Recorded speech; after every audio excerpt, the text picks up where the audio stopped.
This is a quick video just to show you guys what happened in the update for Lightroom Mobile 2.6 for iOS. We have two devices here. This is a Nexus, is a very old 10-inch Android tablet, and this is an iPad Pro 9.7.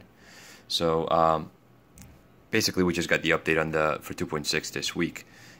So you could see that if you're doing kind of calling, you could see at the bottom you have the toolbar. Usually you could just hide that toolbar by tapping on the image. On the old release, once you did that, it's not very apparent for this image, but it will expand the image to take basically the whole screen. Right now, if you do that, it'll leave space on three sides. So let me show you basically the Android release hasn't been updated yet. So you could see there's a toolbar at the bottom. Ignore the Android buttons because this is the way this tablet is. But if you click on it once, as you can see, the bar at the bottom disappears, and you could see the screen, basically the item full screen.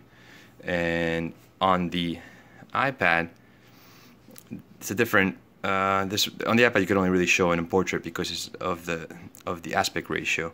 But there's another picture. You can see the bar at the bottom, and the minute you click on it, it just hides it. But it doesn't do anything. It doesn't zoom into the image. So you basically get less display size, and you don't get to appreciate the photo.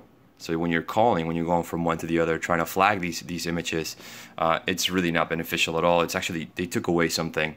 I contacted the Lightroom forums, and I got a couple of people basically saying that this is intended behavior.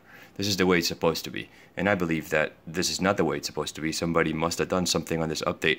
Just giving you a heads up, if you have a iOS, don't update, don't set up automatic updates for Lightroom or for the apps, because this will really, I mean, it really ticked me off, because now, especially in portrait mode on this device, if I want to do any kind of speed, if I want to do any speed flagging, see, at the bottom, as you could see, there is a bunch of space that should be the old way. It would basically take the whole screen, and you'll be able to go to the next screen with with the next photo, no problem. But on this release, you're losing all this space on three sides that you otherwise would not. This would be pretty much filled, and it would be so much easier to view detail in these images. So, quick update. I mean, I don't know what these guys at Lightroom are doing. Every other release upgrade, it seems like they're messing something up, something that was useful. And just, if you have iOS, don't update to 2.6. The guys at the forum are pretty much clueless. And they don't consider this a bug. They say this is I should ask for a feature request for this, a feature request for something that was working that they took away. Anyway, enough of a rant. Have a good night. Peace. Bye.